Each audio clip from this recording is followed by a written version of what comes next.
Hi hello, ട്രൂവിനിലേക്ക് നിങ്ങളെ എല്ലാവരെയും ഒരിക്കൽ കൂടി സ്വാഗതം ചെയ്യുന്നു.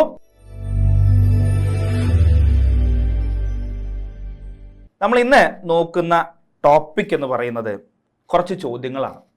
1000 മുൻവർഷ ചോദ്യങ്ങൾ എന്ന് പറഞ്ഞിട്ടുള്ള ഒരു സീരീസിലേക്ക് നിങ്ങളെല്ലാവരും ഒരിക്കൽ കൂടി സ്വാഗതം ചെയ്യുന്നു. നമ്മൾ ഇന്ന് നോക്കുന്നത് ജോഗ്രഫിയുമായി ബന്ധപ്പെട്ടിട്ടുള്ള ഒരു 10 ചോദ്യങ്ങളാണ് നമ്മൾ ഈ ഒരു സീരീസിൽ നമ്മൾ നോക്കുന്നത് കേട്ടോ. അപ്പോൾ നമുക്ക് മുൻവർഷ ചോദ്യങ്ങളിലേക്ക് പോവാം. എൻ്റെ പേര് പ്രശാന്ത്. ഓക്കെ, സോ ആദ്യത്തെ ചോദ്യം നോക്കിയേ. ഇന്ത്യൻ ജോഗ്രഫിയിൽ നിന്നുള്ളൊരു ചോദ്യമാണ്. ഉത്തര പർവ്വത മേഖലയിൽ നിന്നുള്ളൊരു ചോദ്യമാണ്. അസം ഹിമാലയ പർവ്വതങ്ങളിൽ ഉയരം കൂടിയത് ഏതാണ് എന്നാണ് ചോദിച്ചിരിക്കുന്നത്. അതായത് അസം ഹിമാലയത്തിലെ പർവ്വതങ്ങളിൽ ഉയരം കൂടിയ പർവ്വതം ഈ തന്നിരിക്കുന്നതിൽ ഏതാണ്? അപ്പോൾ നമുക്ക് 4 ഓപ്ഷനുകൾ തന്നിട്ടുണ്ട്. ഒന്ന് സാരാമതി, സംരാമതി, തെംഫു, കാങ്ടെ, നംച ബർവ. അപ്പോൾ ഇതിലെ ശരിയായിട്ടുള്ള ഉത്തരം എന്ന് പറയുന്നത് ഓപ്ഷൻ ഡി, നംച ബർവയാണ് ശരിയായിട്ടുള്ള ഉത്തരം. കൃത്യമായിട്ട് ശ്രദ്ധിക്കാം. ഓക്കെ, അപ്പോൾ നമുക്ക് നംച ബർവയുമായി ബന്ധപ്പെട്ടുള്ള കുറച്ച് ഫാക്റ്റുകൾ നമുക്ക് നോക്കാം. അതിലൊന്ന്, ഈ നംച ബർവ സ്ഥിതി ചെയ്യുന്ന രാജ്യം, നംച ബർവ സ്ഥിതി ചെയ്യുന്ന രാജ്യം ചൈനയാണ്. ശ്രദ്ധിച്ചോണേ, ചൈനയിലാണ് നംച ബർവ സ്ഥിതി ചെയ്യുന്നത്. മറ്റൊന്ന്, ഈ ഇവിടെ നിങ്ങൾ ശ്രദ്ധിച്ചോണേ, ഇത് നംച ബർവയാണെന്നുണ്ടെങ്കിൽ, ഓക്കെ, ഇത് നംച ബർവയാണ്.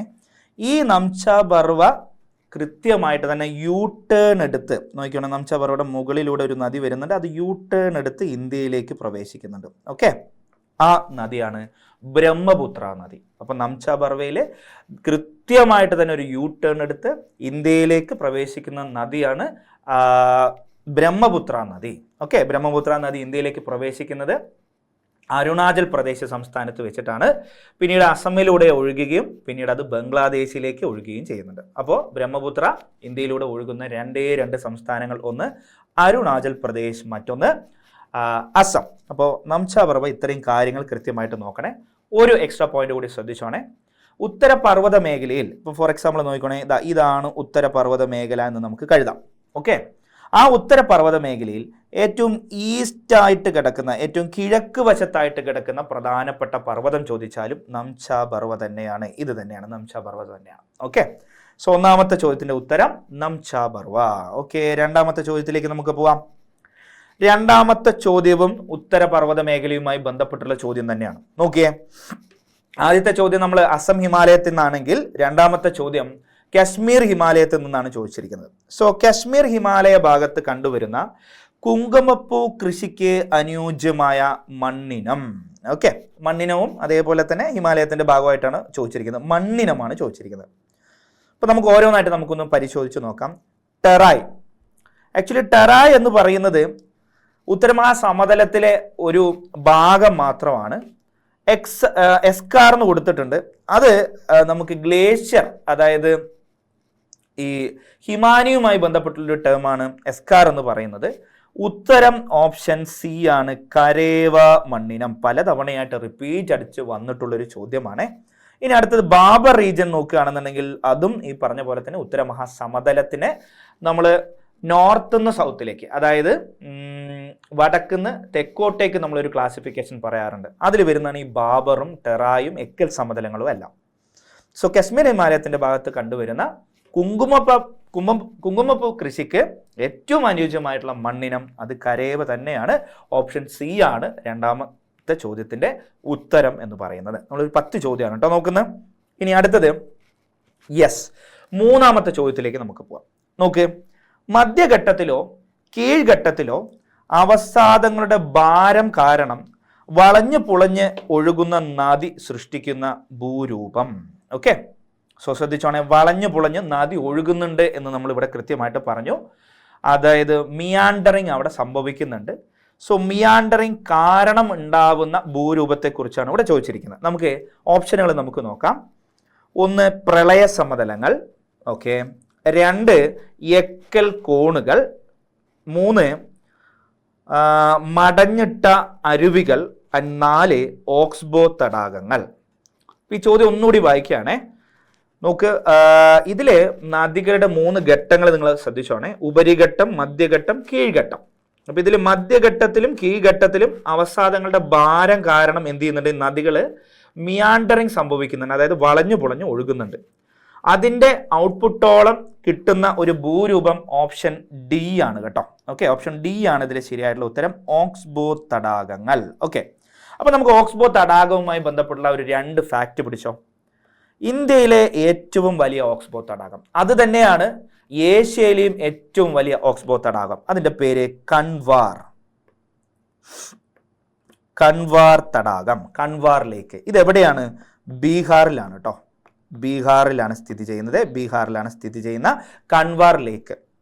അപ്പൊ ഈ നദി, ഏത് നദിയാണ് ഈ പറഞ്ഞ കൻവാർ ലേക്ക് തന്നെ എഴുതാം. കൻവാർ ലേക്ക് സൃഷ്ടിക്കപ്പെടുന്നത് അത് ഗണ്ഡക് നദിയാണ് കേട്ടോ. ഗണ്ഡക് നദിയാണ് ഈ കൻവാർ ലേക്ക് സൃഷ്ടിക്കപ്പെടുന്നത്. അടുത്ത ചോദ്യം കേരള ജോഗ്രഫിയിൽ ഈ പറഞ്ഞ ഓക്സ്ബോ തടാകങ്ങളുമായി ബന്ധപ്പെട്ടിട്ടാണ്.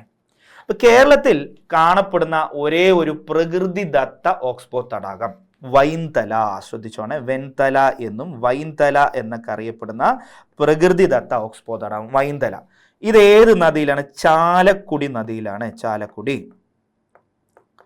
ചാലക്കുടി നദിയിലാണ് വൈന്തല കാണപ്പെടുന്നത്. ഏത് ജില്ലയിലാണ്? തൃശ്ശൂർ ജില്ലയിലാണ്. അപ്പൊ ഇവിടെ നമ്മൾ ഇന്ത്യയിലെ ഏറ്റവും വലിയ കൻവാർ ഓക്സ്ബോ തടാകം നമ്മൾ പറഞ്ഞു, Kanwar lake. It is in Bihar. Gandak നദിയാണ് ഈ ഒരു ഓക്സ്ബോ തടാകം ഉണ്ടാക്കുന്നത്. അടുത്തത് കേരളത്തിലെ ഒരേ ഒരു പ്രകൃതിദത്ത ഓക്സ്ബോ തടാകം വൈന്തല. അത് ചാലക്കുടി നദിയിലാണ്, തൃശ്ശൂർ ജില്ലയിലാണ് കാണപ്പെടുന്നത്. വളരെ ഇമ്പോർട്ടൻ്റ് ആയിട്ടുള്ള 2 കാര്യങ്ങളാണ് കേട്ടോ. ഓക്കെ, സോ ട്രൂവിനിലെ നമ്മൾ VFA അതേപോലെ തന്നെ ബെവ്കോ തുടങ്ങിയ പരീക്ഷകളുമായി ബന്ധപ്പെട്ടിട്ട് പുതിയ കോഴ്സുകൾ ആരംഭിക്കുന്നു. നിങ്ങൾക്ക് താഴെ കാണുന്ന നമ്പറിൽ നിങ്ങൾക്ക് ബന്ധപ്പെട്ട് ഈ കോഴ്സുകളുടെ കാര്യങ്ങൾ നിങ്ങൾക്ക് വിളിച്ച് ചോദിക്കാവുന്നതാണ്. കേരളത്തിലെ പ്രഗത്ഭരായ അധ്യാപകർ നിലനിൽക്കുന്ന ഒരു കോഴ്സാണ് ഈ പറഞ്ഞ നമ്മൾ ട്രൂവനിൽ നമ്മൾ കൊടുക്കുന്നത്. അപ്പോൾ Kerala's most experienced and expert ഫാക്കൽറ്റിയാണ്. 24/7 ഡെഡിക്കേറ്റഡ് മെമ്പർഷിപ്പും സപ്പോർട്ടും നിങ്ങൾക്ക് ഉണ്ടാവും. അതേപോലെ ഏറ്റവും കൂടുതലായിട്ടുള്ള മറ്റൊരു കാര്യം, ഇപ്പൊ നമുക്കറിയാം AI യുഗമാണ് അല്ലേ. So AI powered smart learning application ആണ് ഇപ്പൊ നമ്മൾ ട്രൂവനിൽ നമ്മൾ തരുന്നത്. ഹൈ ക്വാളിറ്റി എക്സാമുകളും എക്സാം ഫോക്കസ്ഡ് ആയിട്ടുള്ള സ്റ്റഡി മെറ്റീരിയൽസും നമ്മൾ പ്രൊവൈഡ് ചെയ്യുന്നുണ്ട്. വീക്ക്ലി മന്ത്ലി ടെസ്റ്റുകളെല്ലാം വിത്ത് ഡീറ്റെയിൽഡ് അനാലിസിസ് ചെയ്യുന്നു. റെഗുലർലി റിവ്യൂവും പെർഫോമൻസ് ഒക്കെ ഉണ്ടാവും. അതും AI ടൂൾ വെച്ച് തന്നെയാണ്. OMR എക്സാമും എല്ലാം നമ്മൾ തന്നെ പ്രാക്ടീസ് സെഷൻസ് അല്ലേ. ദെൻ PYQ ഡിസ്കഷൻ, ഇപ്പൊ നമ്മൾ പറഞ്ഞുകൊണ്ടിരിക്കുന്ന ഒരു PYQ ഡിസ്കഷൻസ് ആണ്. അതിന്റെ സ്ട്രാറ്റജീസും കാര്യങ്ങളെല്ലാം ഇതിന്റെ ഒപ്പം തന്നെ നിങ്ങൾക്ക് ലഭിക്കുന്നതാണ്. സോ വേഗമാവട്ടെ, നിങ്ങളുടെ സീറ്റുകൾ ഇന്ന് തന്നെ ഉറപ്പിക്കുക. 3 ചോദ്യങ്ങളായിട്ടുള്ളൂ. 4ാമത്തെ ചോദ്യത്തിലേക്ക് പോവുക കേട്ടോ. സോ ഇതിവിടെ നിങ്ങൾ ശ്രദ്ധിച്ചോണേ, 2 പദങ്ങൾ തന്നിട്ടുണ്ട്.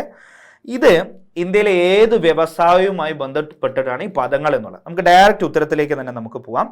ഗുർ എന്നും ഗണ്ഡസാരി എന്നും ഏത് വ്യവസായത്തിലെ പദങ്ങളെയാണ് ബന്ധപ്പെട്ടതാണ്?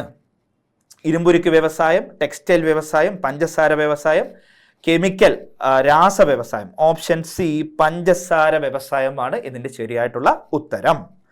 5ാമത്തെ ചോദ്യം, വിഴിഞ്ഞം തുറമുഖം സ്ഥിതി ചെയ്യുന്നത് ഏത് താലൂക്കിലാണ്? അത് കൃത്യമായിട്ട് ശ്രദ്ധിക്കുക. Option B Neyyattinkara. കൃത്യമായിട്ട് ശ്രദ്ധിച്ചോണേ, ഓപ്ഷൻ ബി നെയ്യാറ്റിൻകര താലൂക്കിലാണ് വിഴിഞ്ഞം തുറമുഖം സ്ഥിതി ചെയ്യുന്നത്. വളരെ ഇമ്പോർട്ടൻ്റ് ആയിട്ടുള്ള ഒരു കറണ്ട് അഫെയർ ആണ് വിഴിഞ്ഞം തുറമുഖം എന്ന് പറയുന്നത്. അതും ഒന്ന് ഓർത്തോണേ. ഓക്കെ, നമുക്ക് ഈ വിഴിഞ്ഞം തുറമുഖത്ത് നിങ്ങൾ കറണ്ട് അഫെയർ എപ്പോഴും നിങ്ങൾ കാണുന്നുണ്ടാവും അല്ലേ. നമുക്കൊരു കാര്യം ചെയ്യാം, വിഴിഞ്ഞം തുറമുഖത്തിന്റെ കുറച്ച് ഹിസ്റ്റോറിക്കൽ ബാക്ക്ഗ്രൗണ്ട് നോക്കിയാലോ. അപ്പൊ വിഴിഞ്ഞം കേരളത്തിലെ ഒരു ഡൈനാസ്റ്റിയുടെ, അതായത് രാജവംശത്തിന്റെ തലസ്ഥാനമായിരുന്നു. ഒപ്പം തന്നെ ആ രാജവംശത്തിന്റെ പ്രധാനപ്പെട്ട തുറമുഖം കൂടിയിട്ടായിരുന്നു. ഏത് രാജവംശമാണ്? Any idea? ആയി രാജവംശം, ആയി ഡൈനാസ്റ്റി. ആയി ഡൈനാസ്റ്റിയുടെ ഒരു പ്രധാനപ്പെട്ട, ആയി ഡൈനാസ്റ്റിയുടെ തുറമുഖമായിരുന്നു. ഒപ്പം തന്നെ അവരുടെ പിൽക്കാല തലസ്ഥാനവും ഈ പറഞ്ഞ വിഴിഞ്ഞം തന്നെയായിരുന്നു. ഓർത്തു വെച്ചോണം കേട്ടോ. ഒരു ഹിസ്റ്റോറിക്കൽ ബാക്ക്ഗ്രൗണ്ട് ആണ്. ഈ ആയി രാജവംശത്തിൽ പെടുന്ന ആളാണ് വിക്രമാദിത്യ വരഗുണൻ എന്നൊക്കെ അറിയപ്പെടുന്ന രാജാവ്. കേരളത്തിന്റെ അശോകൻ എന്ന പേരിലൊക്കെ അറിയപ്പെടുന്നുണ്ട് ഈ വിക്രമാദിത്യ വരഗുണൻ. അദ്ദേഹവുമായി ബന്ധപ്പെട്ടുള്ള ഒരുപാട് ശിലാശാസനങ്ങളെല്ലാം കേരളത്തിൽ നിന്ന് കണ്ടെത്തിയിട്ടുണ്ട്.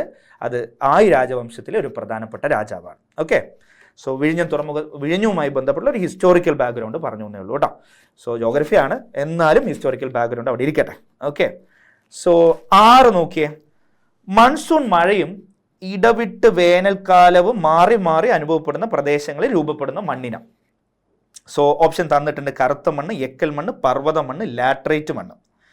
സോ നമുക്ക് ജസ്റ്റ് ഒന്ന് നോക്കാം. ഈ കറുത്ത മണ്ണിലേക്ക്, ബ്ലാക്ക് സോയിലിലേക്ക് പോയി കഴിഞ്ഞാൽ ഡെക്കാൻ പീഠഭൂമിയിൽ കാണപ്പെടുന്ന പ്രധാനപ്പെട്ട മണ്ണിനം ചോദിച്ചു കഴിഞ്ഞാൽ അത് കറുത്ത മണ്ണാണ്.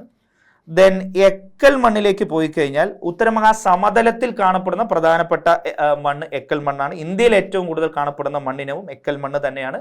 ICAR എന്ന് പറഞ്ഞിട്ടുള്ള സംഘടന, Indian Council for Agriculture Research, Indian മണ്ണിനങ്ങളെ 8 ആയിട്ട് തരംതിരിക്കുന്നുണ്ട്. അതിൽ ഏറ്റവും കൂടുതൽ കാണപ്പെടുന്ന മണ്ണിനം അത് എക്കൽ മണ്ണായിട്ട് പറയുന്നുണ്ട്.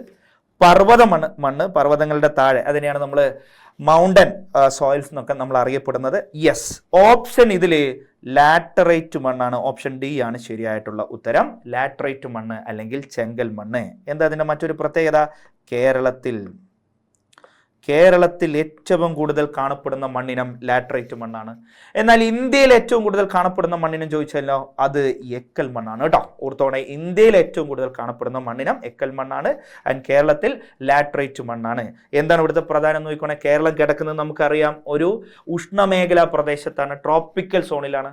അപ്പോൾ ഈ ട്രോപ്പിക്കൽ സോണിൽ മഴയും നല്ല രീതിയിൽ തന്നെ കിട്ടും, ഒപ്പം തന്നെ ചൂടും നല്ല രീതിയിൽ തന്നെ കിട്ടും.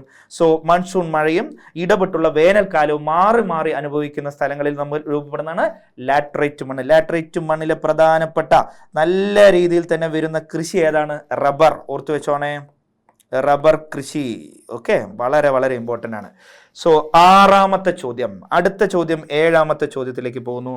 ദാ വരുന്നു, നമ്മളിപ്പോൾ റബ്ബർ പറഞ്ഞേ ഉള്ളൂ അല്ലേ. ഓക്കെ, ഇത് ഇന്ത്യയിൽ ഏറ്റവും കൂടുതൽ റബ്ബർ ഉൽപ്പാദിപ്പിക്കുന്ന സംസ്ഥാനം ഏത്? നമുക്ക് കൃത്യമായിട്ട് തന്നെ ആ ലാറ്ററൈറ്റ് മണ്ണിൽ നിന്ന് തന്നെ ഉത്തരം നിങ്ങൾക്ക് കിട്ടിയിട്ടുണ്ടാവും. It is Keralam. അതെ, കേരളമാണ് ഏറ്റവും കൂടുതൽ റബ്ബർ ഉൽപ്പാദിപ്പിക്കുന്ന സംസ്ഥാനം എന്ന് പറയുന്നത്. 8ാമത്തെ ചോദ്യത്തിലേക്ക് പോകുന്നു. ഇന്ത്യയിലെ ഏറ്റവും വലിയ സ്വകാര്യ മേഖല ഇരുമ്പുരുക്ക് വ്യവസായശാല ഏതാണ്? ഉത്തരം ഓപ്ഷൻ ബി ആണ് കേട്ടോ. ടാറ്റ ഇരുമ്പുരുക്ക് കമ്പനി, ജംഷഡ്പൂര്. ഓപ്ഷൻ ബി ആണ് ശരിയായിട്ടുള്ള ഉത്തരം. ഓപ്ഷനുകൾ തന്നിട്ടുണ്ട് ഇവിടെ. Visvesvaraya Iron and Steel Works Limited Karnatakam തന്നിട്ടുണ്ട്. ഹിന്ദുസ്ഥാൻ സ്റ്റീൽ ലിമിറ്റഡ് തന്നിട്ടുണ്ട്. റൂർക്കേല തന്നിട്ടുണ്ട്.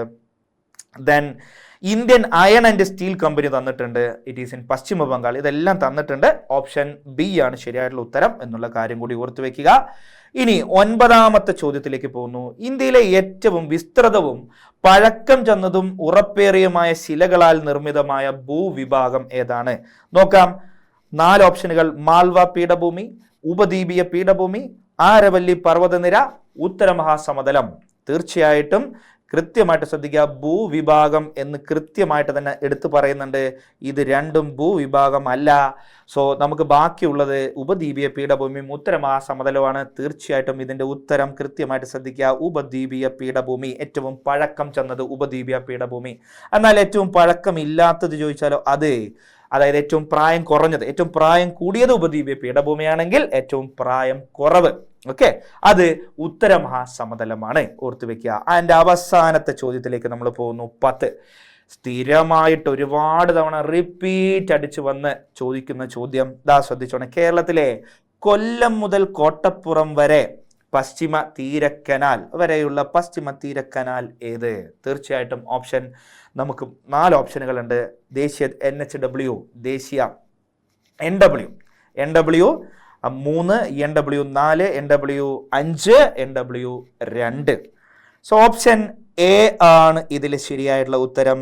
കേരളത്തിലൂടെ ഒരു പ്രധാനപ്പെട്ട ദേശീയപാത എന്ന് പറയുന്നത് NW3 തന്നെയാണ്. അത് കൊല്ലം മുതൽ കോട്ടപ്പുറം വരെ പശ്ചിമ തീര കനാൽ, വെസ്റ്റേൺ കോസ്റ്റൽ കനാൽ എന്ന പേരിൽ അത് അറിയപ്പെടുന്നു. ഓക്കെ, സോ ഇപ്പൊ നമ്മൾ 10ഓളം ചോദ്യങ്ങൾ നമ്മളിപ്പോൾ നോക്കി ജോഗ്രഫിയുമായി ബന്ധപ്പെട്ടിട്ടുള്ളത്. നമുക്ക് വീണ്ടും അടുത്തൊരു ക്ലാസ്സിൽ വീണ്ടും നമുക്ക് PYQ ആയിട്ട് കാണാം. സോ അതുവരേക്കും താങ്ക് യു.